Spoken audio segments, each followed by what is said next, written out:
الله من قرأ الفاتحة. بسم الله الرحمن الرحيم. الحمد لله رب العالمين الرحمن الرحيم مالك يوم الدين إياك نعبد وإياك نستعين اهدنا الصراط المستقيم صراط الذين أنعمت عليهم غير المغضوب عليهم ولا الضالين. أعوذ بالله من الشيطان اللعين الرجيم. بسم الله الرحمن الرحيم. الحمد لله رب العالمين بارئ الخلائق أجمعين باعث الأنبياء والمرسلين، والصلاة والسلام والتحية والإكرام على سيدنا ونبينا وحبيب قلوبنا وطبيب نفوسنا وشفيع ذنوبنا أبي القاسم محمد. اللهم صل على محمد وآل محمد وعلى أهل بيته الطيبين الطاهرين المعصومين المظلومين الذين أذهب الله عنهم الرجس وطهرهم تطهيرا. اللهم صل على محمد وآل محمد. أما بعد، سلام عليكم جميعا ورحمة الله وبركاته. Indeed, it is an honor to be part of a gathering wherein we remember Abu Abdullah al-Hussein alayhi salam, wherein we remember the tragedy of Karbala, wherein we remember what transpired after the tragedy of Karbala. And whenever we gather for these kinds of majalis, we should understand the philosophy behind the majlis. We should understand and remind ourselves why we are here. We are here for three primary reasons. The first is we are here because our a'imma, our ma'asumeen have instructed us to come together and mourn Abu Abdullah al-Hussein salawatullahi wa salamuhu alayhi.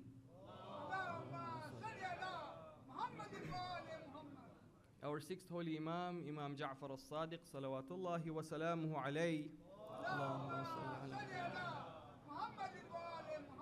He asks one of his companions, أَتَجْلِسُونَ وَتَتَحَدَّثُونَ? Do you come together? Do you sit together? Do you have majalis where there is dhikr of the Ahlul Bayt alayhimus salam? That companion says, yes, O my Mawla, we have these kind of majalis. He says, إِنِّي أُحِبُّ تِلْكَ الْمَجَالِسِ. The sixth Imam says, I love these kinds of majalis. فَأَحْيُوا أَمْرَنَا. So make our affair alive. Remind people about us. So the first reason we are here is we are fulfilling the instructions of the Ahlul Bayt alayhimus salam that we should hold such majalis. The second reason we are here is that we are here for barakah. We know that these majalis are places of barakah. We always recite in Hadith Kisa, ما ذكر خبرنا هذا في محفل من محافل أهل الأرض وفيه جمع من شيعتنا إلا ونزلت عليهم الرحمة وحفت بهم الملائكة واستغفرت لهم إلى أن يتفرقوا. Have you ever thought of these words? In this hadith that we always recite, we are told that whenever this issue of ours, of what? Of the Ahlul Bayt alayhimus salam, of the Ahlul Kisa alayhimus salam, is mentioned in any gathering on earth, وَفِيهِ جَمْعٌ مِّن شِيعَتِنَا, and our Shia come together to sit and listen to this, what happens? إِلَّا وَنَزَلَتْ عَلَيْهِمُ الرَّحْمَةِ. Rahmah descends on them. So at the moment we are all seated here, the rahmah of Allah Azza wa Jal is descending on us. Not only that, وَحَفَّتْ بِهِمُ الْمَلَائِكَةِ, and the malaika come to these gatherings. وَاسْتَغْفَرَتْ لَهُمْ, and they do istighfar for us. Those of us who are seated here, the malaika come, they do istighfar for us. إِلَىٰ أَن يَتَفَرَّقُوا, until you leave this gathering. So the first reason we are here is that we are here because the Aimma alayhimus salam have instructed us to have these majalis. The second reason is barakah. And the third reason, which probably is the more important reason, is that this is a place of dissemination of knowledge. This is a university. This is a place where Allah Azza wa Jal is remembered and issues about Islam are discussed. We are a community that is made up of individuals who are mostly business people.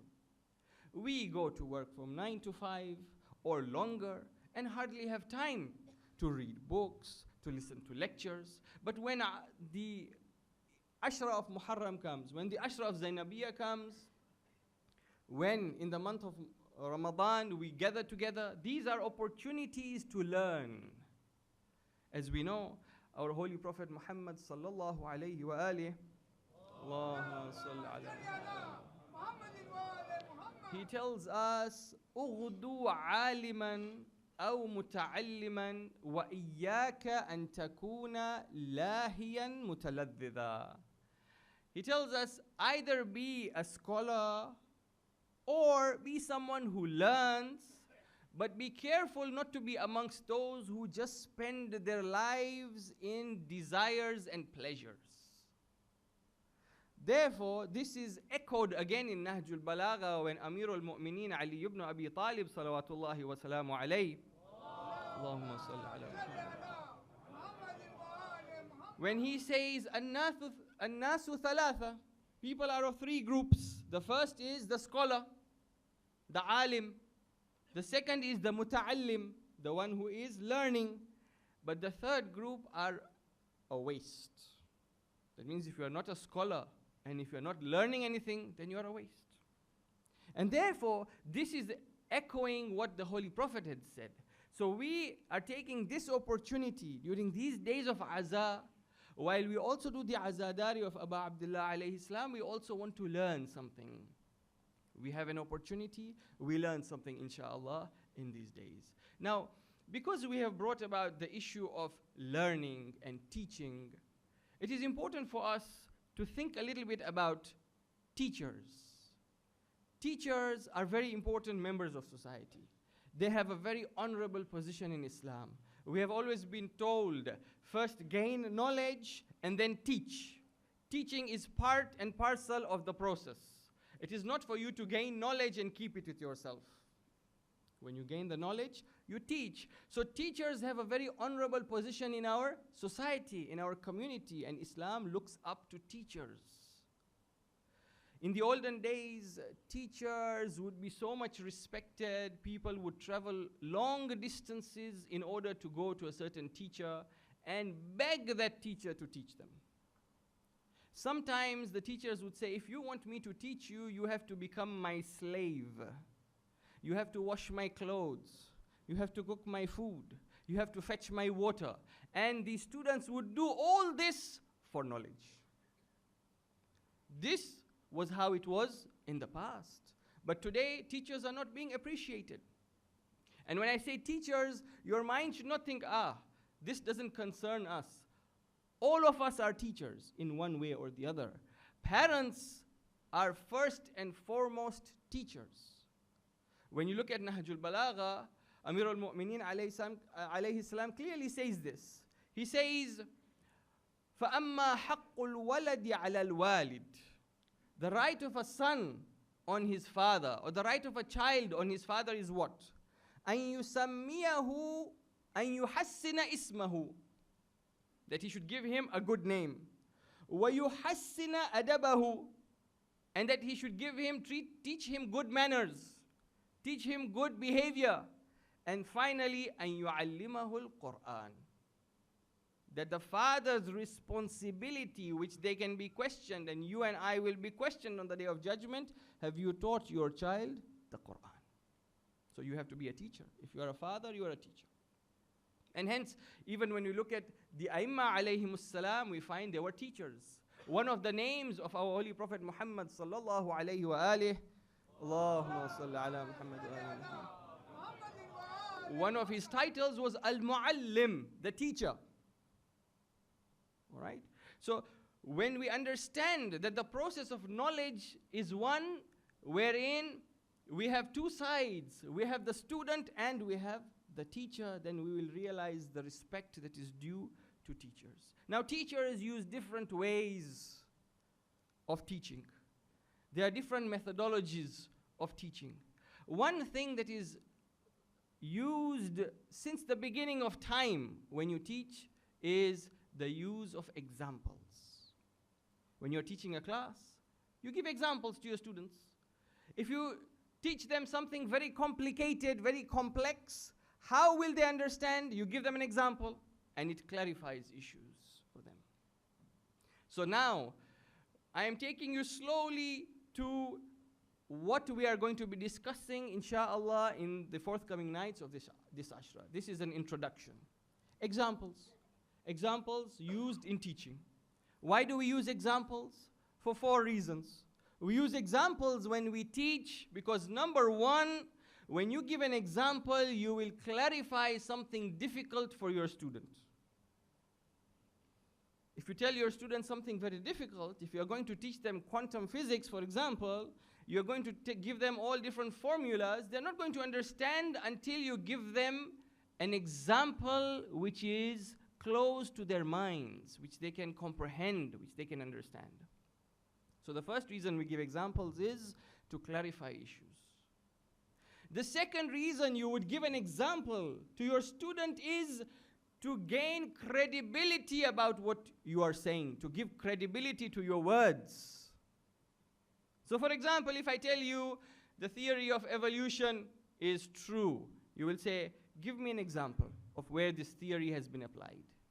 The moment I can give you a foolproof example, which until today they haven't yet been able to do, when I give you that example, then my theory gains credibility. If I'm a physics teacher and I tell you that if you drop 2 objects of different weights to the ground, they will both land on the ground at the same time. As long as I don't show this to you practically, as long as you don't see the example, this is just a theory. So to gain credibility, you give examples. That is the second reason. The third reason you give examples is to break the monotony of the class. To break the tedium. Classes can be boring. When you give examples, you are appealing to the faculty of imagination in your students. The moment you give them an example, their minds start thinking of that example. And the moment you use imagination in your class, then the students begin to appreciate. Those who are thinking about something else, teachers know this. Many times you are teaching a class and your students are somewhere else. But the moment you start giving examples, the moment you start using imagery, the moment you start using stories and parables, students, once again, you draw their attention. So that is the third reason we use examples.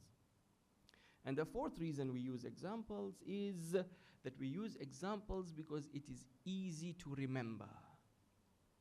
Many times your students won't remember anything that you have taught in the class, but they will remember your example. Especially if you have given them a really good example. And those who have taught in madrasa, for example, know this. Your student will forget all the theory, but they will remember your example. So examples are easier to remember. These are the 4 reasons why we give examples when we teach.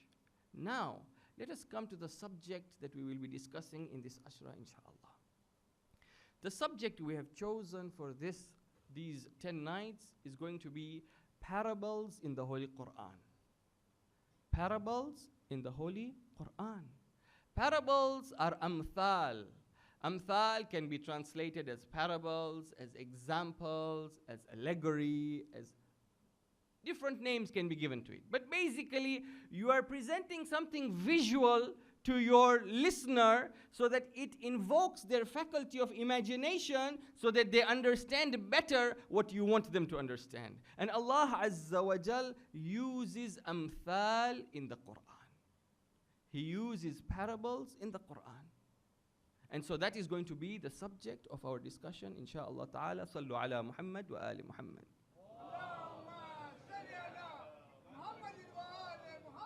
Now we have about 39 amthal in the Quran. 39 parables in the Quran. Obviously, we will not get to discuss all of them. We will discuss a few of them.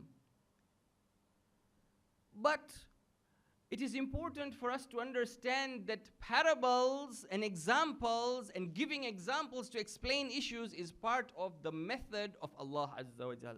It's part of the practice of Allah Azza wa Jal. Is a sunnah of Allah Azza wa Jal. The way we have sunnah of the Prophet, peace and blessings be upon him, we have a sunnah of Allah. Allah has a sunnah. One of his sunnah is that he gives examples, he gives parables. That is why we find even in the earlier scriptures, in the Bible for example, we have so many parables. Those of you who have read the Bible, you know about the parables of the Bible. The parable of the Good Samaritan. One day a man was walking, he was a rich man and he was attacked by robbers.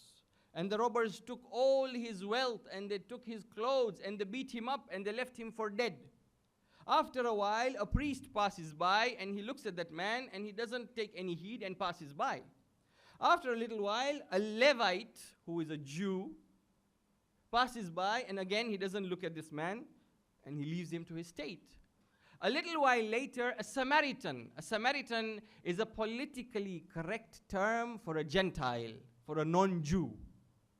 A Samaritan passes by and he sees this man who is in a beaten state. He takes him, he takes care of him. He gets medicine for him, he takes him to the doctor. And then we are told, think about this. This is a parable. Now the moment I started telling you about it, imagination started. You are thinking, there was a man. The picture came into your mind, right? It is not like a story. It is similar to a story, but a story will be lengthier. A story will have a moral at the end of it. This parable wants you to think. It wants to elucidate the fact that you may not be a priest or you may not be a Jew, according to the Christians, but you may still be better than them. All right? So this is an example of a parable in the Bible. So what we want to do now is to take out from the Holy Quran the parables and try to learn from them. That is our goal. Sallu ala Muhammad wa ali Muhammad.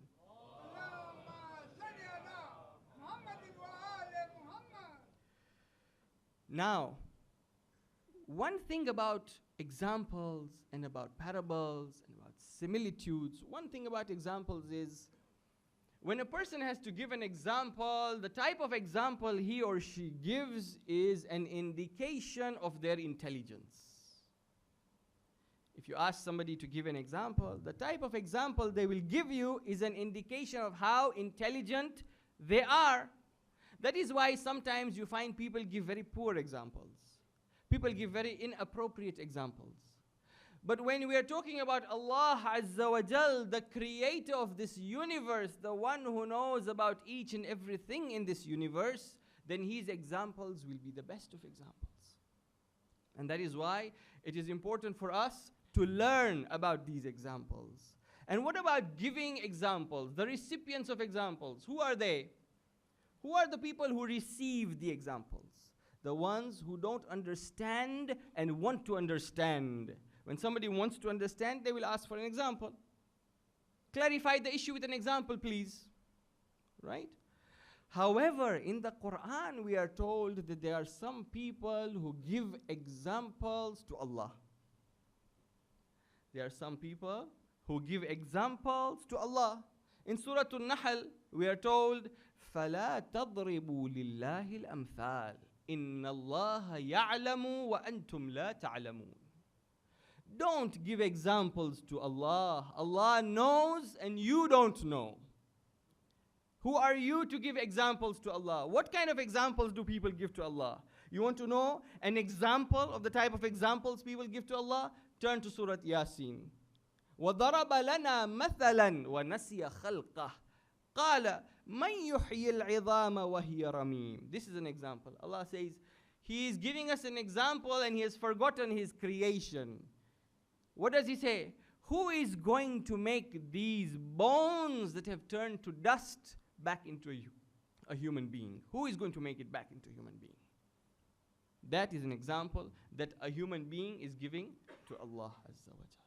And therefore it is important to realize examples are from Allah to us, not from us to Allah Azza wa Jal. So this is very important. Now, one question. If examples are so clear and they clarify the issue for us, then why do we need to discuss them? Why do we need to talk about them? If they are supposed to be clear, if they are supposed to clarify issues for us, why do we talk about examples? Why have you allocated 10 nights to talk about examples in the Quran? This is because the examples of Allah Azza wa Jal are not like the examples that me and you give. To understand the examples of Allah Azza wa Jal in the Quran, there are certain prerequisites. Turn to Surah Al-Baqarah. Allah says very clearly, إِنَّ اللَّهَ لَا يَسْتَحْيِي أَن يَضْرِبَ مَثَلًا مَا بَعُوضَةً فَمَا فَوْقَهَا فَأَمَّا الَّذِينَ آمَنُوا فَيَعْلَمُونَ أَنَّهُ الْحَقُّ مِنْ رَبِّهِمْ وَأَمَّا الَّذِينَ كَفَرُوا فَيَقُولُونَ مَاذَا أَرَادَ اللَّهُ بِهَذَا مَثَلًا يضل به كثيرا ويهدي به كثيرا وما يضل به إلا الفاسقين. This ayah all of us know because it is in the beginning of Surah Al-Baqarah. Allah says Allah is not ashamed to give you the example of even something as small as a mosquito. However, those who have iman in their hearts, when they listen to this example that Allah is giving, they understand that it is from Allah. But those who are kuffar, they ask, what does Allah want to tell us with this example? يُضِلُّ بِهِ كَثِيرًا. He misguides with this example many, وَيَهْدِي بِهِ كَثِيرًا. And He guides many. وَمَا يُضِلُّ بِهِ إِلَّا الْفَاسِقِينَ. And only those who are wicked are the ones who are misguided by the examples of Allah Azza wa Jal. So therefore, the first prerequisite in understanding the examples of Allah is that one should not be fasiq. One has to have a clean heart. One has to be righteous. One has to be a mu'min. Then only you will understand the examples of Allah Azza wa Jal. Meaning that these examples that are given in the Quran are not accessible to everyone. Another ayah of the Quran, to make you understand that these amthal need to be elaborated, need to be discussed. They are not easily accessible. Allah Azza wa Jal says in Surah Al-Ankabut, وَتِلْكَ الْأَمْثَالِ نَضْرِبُهَا لِلنَّاسِ وَمَا يَعْقِلُهَا إِلَّا الْعَالِمُونَ. These are the examples, these are the parables, these are the analogies that we give you in the Quran. وَمَا يَعْقِلُهَا إِلَّا الْعَالِمُونَ. But nobody understands them except who? The alimun, the scholars, the people with knowledge. So first, you be a righteous person, a mu'min. Second, you be an alim.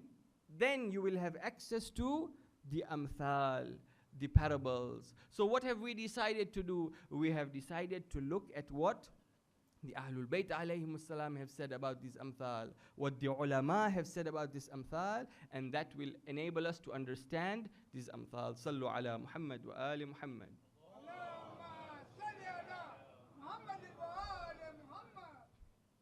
Now, in conclusion, today I have been given less time because inshallah the program is going to extend. So we wish to conclude here just with the final point on the importance of the Quran. Why have we taken this subject? Why is it related to the Quran? It is related to the Quran because the Quran is very important. Unfortunately, in our communities, the Quran is not given the due importance that it deserves. The Holy Prophet will complain on the Day of Judgment.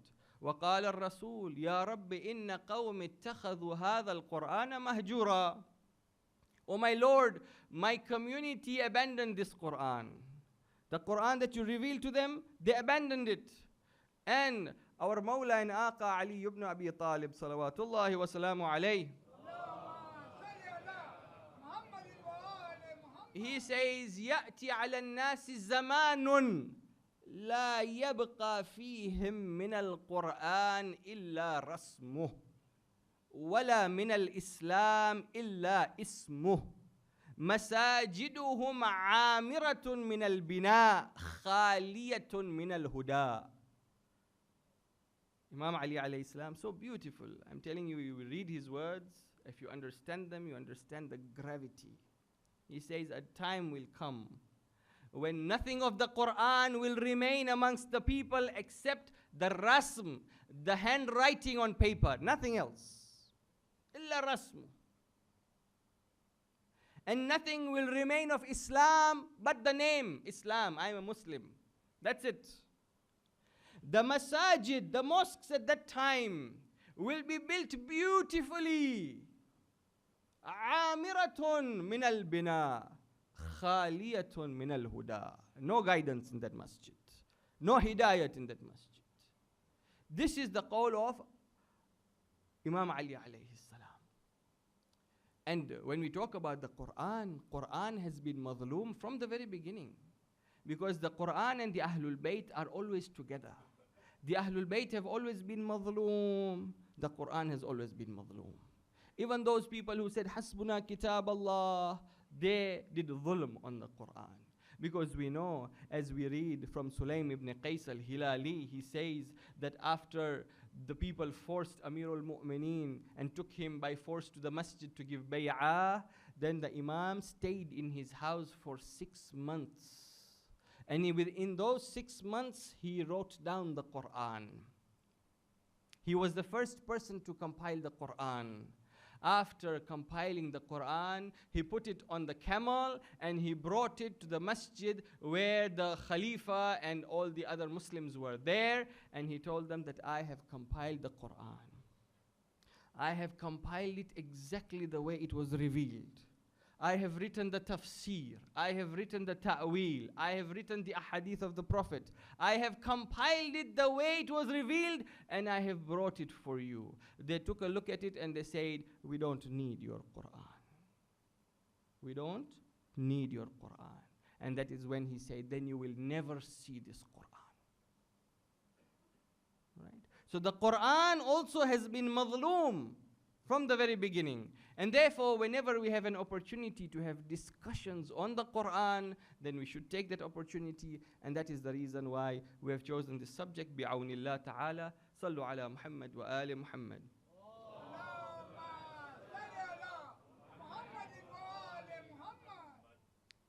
Tonight is the night when we commemorate the martyrdom of the dear daughter of Aba Abdullah al-Hussein, Sakina bint al-Hussein, or according to some narrations, Ruqayya bint al-Hussein. When we read the maqatil, we find that we can actually feel the love that Aba Abdullah al-Hussein had for his daughter Sakina. Could I request you to switch off the lights, please? Yes. The love that he had for Sakina was so great that we are told that every night Sakina would sleep on the chest of her father. And that is why we are told that after the final rukhsati, when Aba Abdullah al-Hussein was going towards the Maidan, and he had sat on Zuljana, and Zuljana does not move forward. He says to Zuljana, oh Zuljana, I know you are very tired. Oh Zuljana, I know that you have been going into the battlefield since early in the morning, but Zuljana, one last zahma I will give you. Take me to the battlefield. Zuljana looks down, and when the Imam looks down, he sees that Sakina is holding on to Zuljana and saying, oh Zuljana, don't take my father into the battlefield. Whoever has gone into the battlefield has not returned. And the Imam comes down from his horse. He takes Sakina. He says, Sakina, you know I have to go. Sakina says, Baba, if you have to go, then I have two requests from you. And the first request is, let me rest on your chest one last time. Imam Hussein rests down on the hot sands of Karbala. Sakina rests on the chest of her father. And then she says, Baba, if you have to go, Ruddana ila harami jaddina. Oh Baba, before you go, take us back to Medina. How will Aba Abdullah tell her, Sakina, you will never see Medina again? Do you know that when Aba Abdullah al-Hussein was going towards Karbala and the news of the death of Muslim ibn Aqil came, he called the daughter of Muslim ibn Aqil, the yatima of Muslim ibn Aqil. He made her sit on his lap. He started stroking her hair. He gave her some earrings. He started kissing her. This was a girl from the Ahlul Bayt. She's looking at Imam and saying, oh my uncle, have I become a yatim? Why are you treating me like a yatim? I will say, Mawla, make sure that Sakina does not see this, because when Sakina becomes yatim, she will only get the slaps of Shiva. Ajrukum ala Allah, Ajrukum ala Allah. The Maqatil tell us, as the Qafila proceeds from Kufa to Sham, at one point, the head of Aba Abdullah does not want to move forward. Khuli is in charge of the heads of the Shuhada. He's trying to push the head of Aba Abdullah. The head is on a spear. The spear is not moving forward. He calls Imam as-Sajjad. He says, I don't know why the head of your father is not moving forward. We are told the Imam looks at the head of Aba Abdullah. It is as if he is communicating with his father. He is told that I will not move forward until Sakina is found. When they go looking for Sakina, they find that she was sitting in the Nashib. Only when she came back did the Qafila proceed forward. Yes, Azadaro, when the Qafila came to Sham, in Sham, Sakina would see pigeons flying away in the evening. She would ask Sajjad, oh my brother Sajjad, where are these pigeons going? They are going back home, Sakina. When will we go back home to Medina? When will we go back home to Medina? And she would cry and weep. And one day, Yazid heard the cries of this girl. He said, who is this girl who is weeping? This is the daughter of Hussein. Send her the head of Hussein. And they brought the head of Aba Abdullah. When Sakina saw the head of her father, she began kissing the head of Aba Abdullah. She began weeping and crying until suddenly she became quiet. And they thought that she has gone to sleep. But when a Sajjad came to her, he saw that she had left this world. Inna lillahi wa inna